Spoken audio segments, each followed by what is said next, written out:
The hardware has changed and the old meta just became obsolete. Today we're talking about the best teams in Marvel Strike Force, and we want to know if the new Mutants are worth the upgrade. This is our new Mutants team at this point in time. Now notice we did indeed unlock Wolfsbane. We have her at gear tier 20, level 105. We also want to keep in mind there are 3 new mutant members active at this time if you did indeed unlock Wolfsbane, and notice in her passive ability it calls for 3 or more new mutant allies. So if you got her unlocked, you can start using this team right now in Cosmic Crucible. Obviously, will they be amazing? Will they be strong? I don't know. We're going to have to experiment with some of that.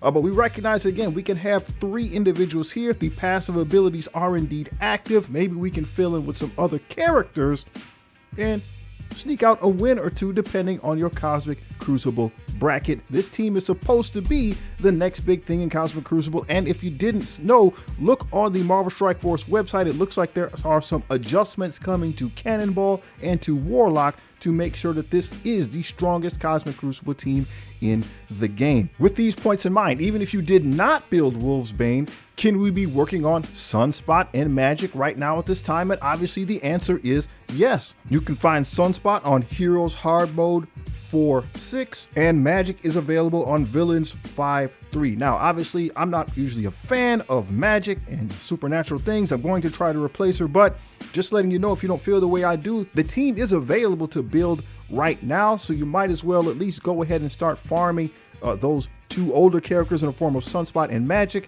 to start getting your team ready for use. In addition, on the new player account, we have a similar circumstance. We have Wolfsbane. We did indeed get her to level 105, gear tier 20, and we just want to echo the fact that her passive is compatible if you have 2 other new mutants. So even if I don't build Magic and I just throw her in, right, on this mid-game Crucible, I think we can do some good. We did use her a couple times in practice, just seeing what we could do. We got Crucible coming up this week, so I'll let you know what we find, but I'm curious to test this team out. The team that came out last month was the Immortal Weapons, so we got to go with that hype versus reality check. Is this the best raid team in the game right now? I mean, I don't know. Do they do good? Do they finish their raid section? Of course they do. You can automatically, right? You can sim that portion of the raid, but we were expecting to do that anyway. They are a Mystic team. They're the Mystic raid team. We were expecting to do that anyway. That's what happens when you get the new account. But are we finding use for them in other places in the game? And I got to say the answer is yes. I'm using them to counteract the Accursed in Alliance War. It's my go-to counter. And obviously right now with the Thunderstrike raid going, I'm getting use out of him. I'm able to make some progress. I'm able to get some extra points. He works well. There's a couple of those extra modifiers that you can use Thunderstrike himself. I take out World War II, put Thunderstrike in, and I've been able to go through those nodes. So it's working out for me. My philosophy is always to get the team active, up and running as soon as possible. And for me, it's working out well. Another point we do indeed want to keep in mind that if we're still preparing for those teams in the character section of the store, we got Sunspot there, we got Magic there to get caught up with those 2 characters, and we got Iron Fist World War II, as well as the original Iron Fist to get both your Immortal Weapons team and your New Mutants team on the way to success. We all know that the Sentry boss fight is tough, it is challenging, it is difficult, and those of us who are kicking it old school, we need something else in addition to the teams of the past, right? Astral just really isn't doing what we thought it would do. However, I'm curious about the Blue Marvel. It seems that the ticket when it comes to Battleworld is characters that kind of break the rules. We saw that again with the Brimstone team, and so I'm wondering, as individuals have a strong and capable Blue Marvel, I don't, but those of us that do, I'm really curious to see how he's going to perform in the game mode, how he's going to perform against the Sentry. Let me know if he is an asset or a detriment to your roster. Let's get into the next game mode, Battleworld. So right now, Battleworld is the most talked about mode because Sentry is finally unlocking for the top players. You know how it goes, the rich get richer, but it's all good. If you're like me and you're waiting for that next run, don't worry, there's still things we can do right now to score well and dominate in the game mode. The Brimstone team has really taken the crown, so to speak, in Battleworld because of the current seasonal buffs, right? They get a lot of extra credit through the individual nodes, and they're able to do exceptional damage to the boss, which lets you score high, right? They're breaking the rules of the mode. They're able to do damage that otherwise is not possible. So if you have Brimstone built, you're doing well. As you can see from me, mine is not built so high. I really don't like supernatural characters. I really don't like demon style characters. So For me, the team is sitting at an all-time low. And again, I recognize it cost me in the game mode, but that's fine. If you, again, are really going after this character, you're going to need the Brimstone team to make the most impact. The only other Battleworld team we have is the Astral team. We can say they're the old, reliable in this case. Now, they are not a top tier team in the mode. They're the older team. So again, they're going to gloss up and show you the newer teams. They want you to do that. But if you have Astral unlocked already, they are a workhorse. They will get some jobs done. They will get you some points in the fight against Sentry. If you do not have this team built already, do not go back and build them, right? You always want to be working forward, not back. But in Battleworld, right, there's only a couple teams that really make a difference. Astral is one of those that will help you with the boss fight itself. However, Brimstone will eclipse them by a long shot.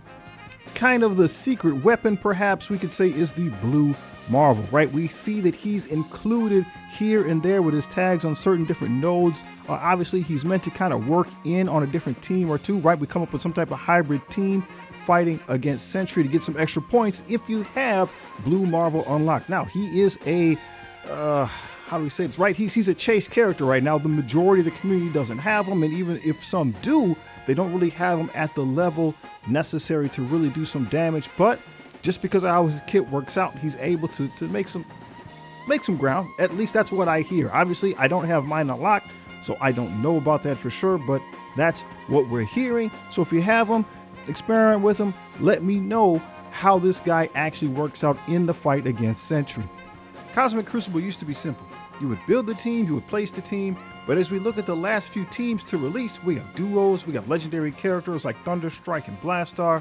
There's teams that are incomplete. There's teams that have loose members that you can still use. It looks like the cookie cutter defense is dead. If you want to win in December, you got to be a mad scientist. Let's go ahead and build the monster. To start off, we have the nuclear duo of the Phoenix Force team. Now, we have Dark Phoenix and Omega Red, and obviously this isn't a traditional team. It's simply a two-person army, if I can use that term. The exciting part really isn't the damage, right? They hit plenty hard, but it's the math.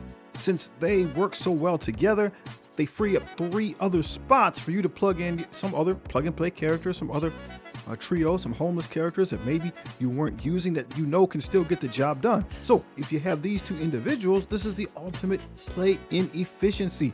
You can flex in some of your weaker characters in order to do some really solid damage with these individuals right here. Again, if you're earlier in the game and you happen to have these people, don't overthink it.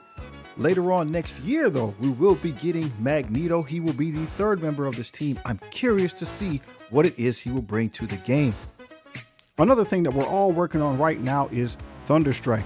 Interestingly enough, he is one part of another Cosmic Crucible duo. Him and Blastar are supposed to work together to make a team. So we're all, again, getting shards for him, getting red stars for him, stuff like that right now. So where does he go, right? Where does he go? Is there some type of plug and play that we can use offensive-wise or defensive-wise? Well, maybe we can try using them with the new mutant since Wolfsbane is lonely. Again, if we've unlocked Wolfsbane, that means we do indeed have 3 members of the new mutants. And we only need 3 members to activate the passives of Wolfsbane and Magic. That leaves 2 spots available. So maybe Blastar and Thunderstrike, maybe the Dark Phoenix combo. I'm going to be playing around with that. Let me know if you think that's a good idea, or should we be using those other characters someplace else? Otherwise, we're rolling with the Accursed, right? They were the most recent team before the new mutants to come out. They do a lot of debuffs. We have Azazel there. He's somebody that can be put into this team. He will help the speed of the team increase in Cosmic Crucible. Again, supernatural characters are not something that I'm interested in, so I'm definitely looking forward to the new mutants so I can get back into the Cosmic Crucible competition.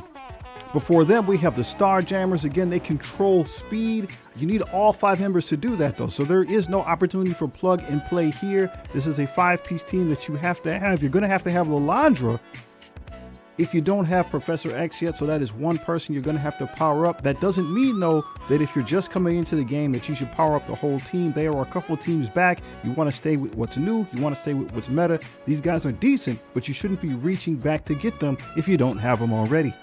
And the team that came out before that is the Immortal X-Men. So again, a nice smattering of mutants, right? People always like mutants. I like mutants. And we do indeed have Rachel Summers here. a member of the Hellfire Club that also has the Immortal X-Men tag. So we can use her on this team. You can go for some speed control, putting her and Cable in together on the team. Maybe you take Beast out for that.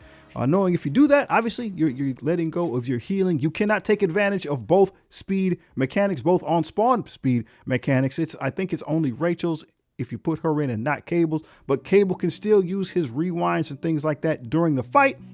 So you have an opportunity again to get ahead of your opponent. Immortal X-Men, decent team. Once again, do not reach back if you don't have this team already, but these are kind of the teams that you see more recently in the Cosmic Crucible system. Next up, we got one of my favorite game modes, Alliance War. There are probably 5 Alliance War teams that are just simply nuclear bombs. They sit here, do what they're supposed to do, and they get the job done. We're starting off first with the Undying team. Do you remember? Back in the day when we used to only have 3 members of that team. They were ridiculous at that time, but now with Zombie Kestrel and Zombie Scarlet Witch completing the squad, this is a top tier delete all team. Tons of bleeds, they revive, lots of control. You can fire this team into almost anything and walk away with a win. But as usual, I'm not really down with the supernatural type thing, so my Undying team really isn't sitting very high. The next piece of heavy artillery you have at your disposal is the Brimstone team. We talked about them in Battleworld, but war is actually their natural environment. They are just as scary here. They're not subtle. Once again, you can point them at the biggest problem on the map, hit the delete button, that's game over. Don't really think too much about the matchup. On defense, they are extraordinarily difficult to deal with. That brings us to the Liberty team. They are very reliable. They are a 5-piece unit. And again, this is still one of my top choice teams. They get the job done. They rely on raw mechanics, right? They can target anybody on the opposing side. They get the job done. Next up is the Absolute A-Force. This team is deceptive. They always look beatable, right? You're going to see them a lot of time on the defensive side of the ball. You believe that you're going to punch through, but between the heals, the cleanses, and the stats, they really are able to trap teams and resist you from pushing back. Now, they are getting older, right? They're getting a little bit long in the tooth. Those stats are starting to get faded. Again, you would not pursue this team, but if you have them, they are an excellent Alliance War team, and they also are designed to punch out on the offensive side, heavy hitters like Odin and Mephisto. And finally, we have the Mighty Avengers. They're still decent. They still do a lot of things because they take the enemy strength and use it against them. Swordmaster is now here. He has that tag. I have not practiced with that very much. I don't know what he actually brings to the team. Does he revitalize it? I'm not sure. Swordmaster part of the Immortal Weapons team, and I use my Immortal Weapons to counter the Accursed team if I see them in Alliance War. Let's get into the raids. As mentioned, the Immortal Weapons team was the last raid team to come out. They just came out last month. I have them built right now. If you're 100% free to play, you might be building them at this point, right? We just had an event for Lady Bullseye, and now we have an event for Swordmaster. So let me know how far you are with this team. I like the team. They're pretty good. Kung Fu Heroes are amazing. They are here once again for the Mystic section of the raids. So if you're building Night Stalkers, please stop doing that and switch over to the Immortal Weapons. We'll just run through our raid teams quickly because they don't change much. We have the Insidious 6 there with Shocker and Vulture. They are now the new tech team. Hellfire Club is there for the mutant section. Thunderbolts is the bio team. Vigilante is the skill team. There is a Uncanny Avengers node as well. And if you don't have the Uncanny Avengers, you can use a global team to get through that portion. So these are the named teams that you have to use. And then otherwise you would just use the tags if you don't have them at full power. But obviously you cannot do the raids at the highest section if you don't have those teams. Probably the biggest controlling factor in Arena right now is Professor Xavier. He is indeed the strongest character in the game, so he really does draw the line in the sand considering how far you can or cannot get in your Arena bracket. The Arena team for this year is the Fantastic Four MCU. They are farmable now. We're all able to get them stronger, so if you don't have them as high as possible, I suggest that you do that. Usually, we don't want people to deviate and go back, but Arena teams are important because this is where you get your primary currency.